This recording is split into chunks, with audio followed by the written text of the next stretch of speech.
Hi, welcome. Thank you so much for being here. Today we are going to be talking about how to find a good pet sitter. So this is really going to be your starting point. I'm going on a trip. What do I do with my dog? So you really have a couple of options, either boarding or having someone come to your house. The bulk of this video will be how to find someone who will come to your home. Oftentimes that's just where dogs are most comfortable. Regular routines, it's not too different, is how to find someone you can trust to come stay in your home.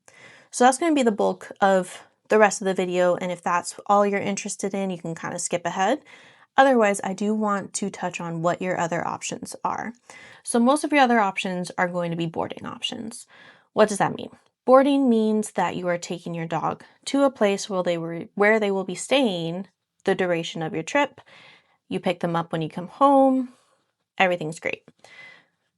The biggest thing for boarding is you want to make sure you are touring the facility, whatever that may be. So what are my options? Your first one is going to be boarding at an actual facility. So a lot of times this is going to be like a daycare facility that they offer boarding as well. This can be a really good option if you have a very energetic dog and a very social dog. They'll be able to get a bunch of energy out during the day, have a fun time. You're on vacation, they're on vacation, it's great. The thing to consider with this is they most likely will be staying in a kennel overnight. If you're comfortable with that, then awesome. If not, something to consider. And they will be with a lot of other dogs, so making sure they're up to date with their vaccines is going to be another thing. Again, I'm going to really drill in the concept of touring. Facilities can be wonderful. They can also be terrible. So making sure that when you walk in, you're not seeing a ratio of 30 dogs to one handler, and also making sure it's relatively clean. Obviously, with dogs, there's always going to be hair, there's always going to be different stuff, right? But clean, safe, just you feel comfortable, you would want to be there, you think that your dog would have a good time there. That's going to be the biggest thing. And if a place doesn't allow you to tour, that's going to just be an automatic no. Just move on. There's other options, like boarding at someone's house.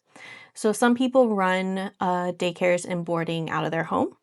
And this is going to be a really nice option for having less of that high ratio of dogs to handler.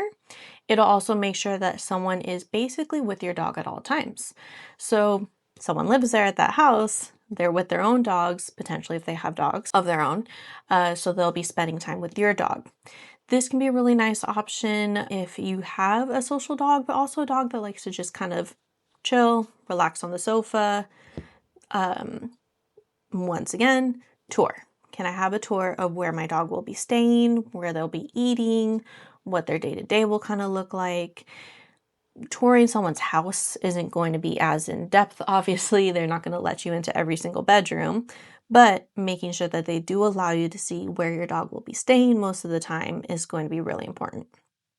Again, if there's no tour, there's no stay. Remember that. Next one is going to be at a vet's office. So this is going to be a really good option if you have a dog who's either very elderly and or has strong medical concerns.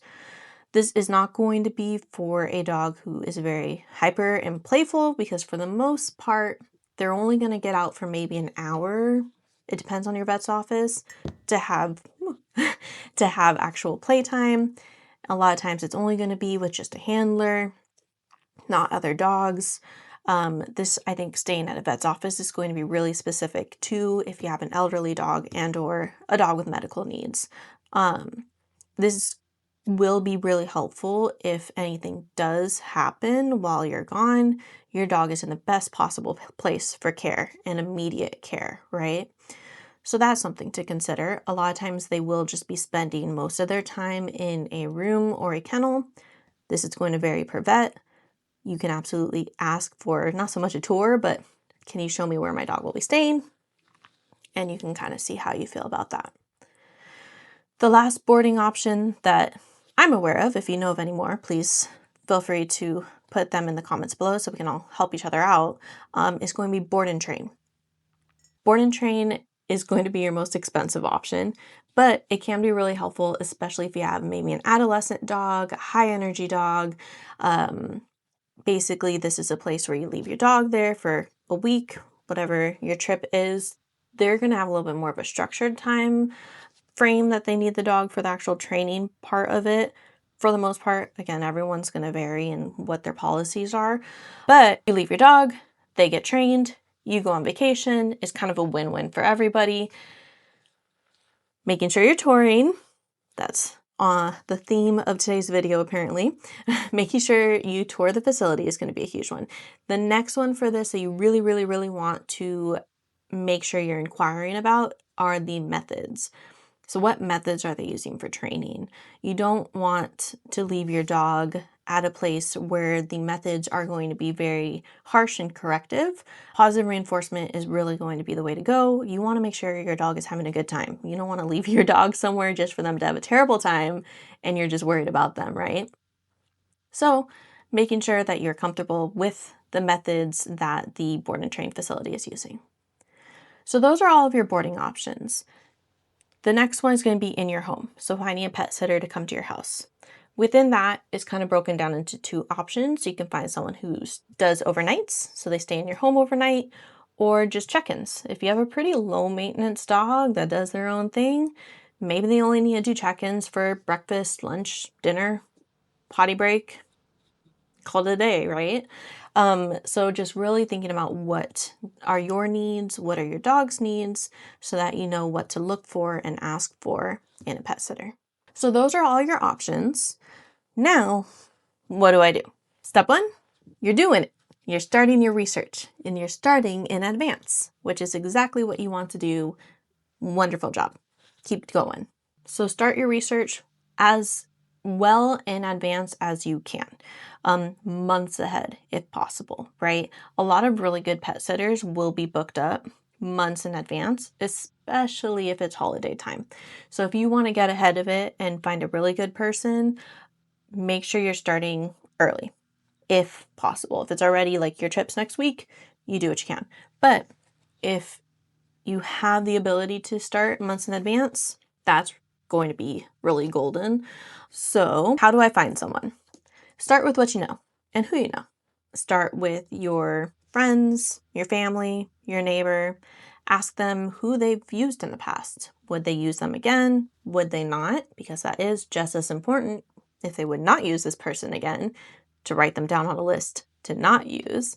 But if they've used them in the past, what do they like about them? Would they hire them again? That's going to be your first. Just start with what you know. From there, you move on to asking your local pet stores, your local vet's office, dog trainers, local dog trainers. Even if you go to like a dog park or if you're out for a walk, you see another pet parent, just stopping them friendly, like, hey, can I ask you a question? Who have you used for pet sitters and would you recommend them?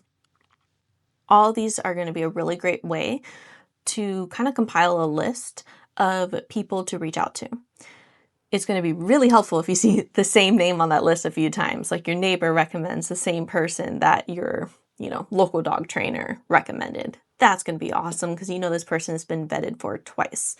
But starting a list of people to reach out to do interviews with. Continuing on, this one's going to be a little bit more work on your end because you will need to ask for referrals, but online platforms. So you can go on something like rover.com and find a pet sitter there.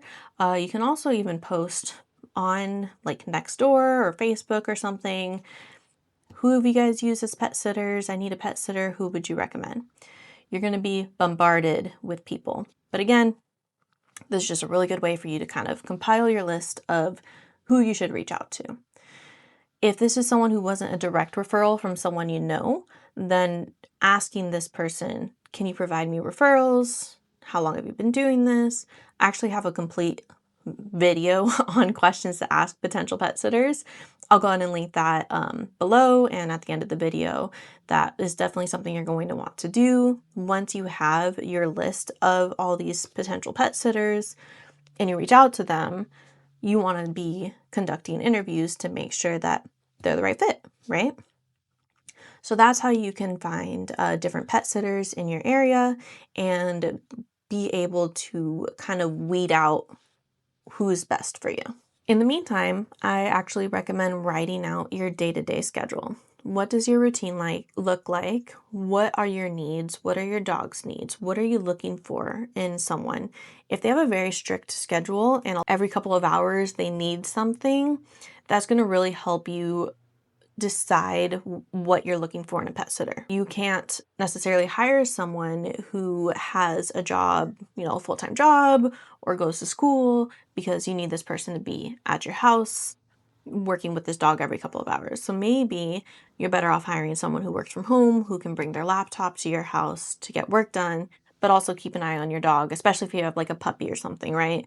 You don't necessarily want to leave that puppy alone for 8 hours a day with another pet sitter who needs to leave. So just kind of keeping that in mind and being able to have it all written out so that when you are conducting those interviews, you know what you're looking for. It's also going to be really helpful once you hire someone to have that list already ready of like, this is what their day looks like. This is what we'll be doing.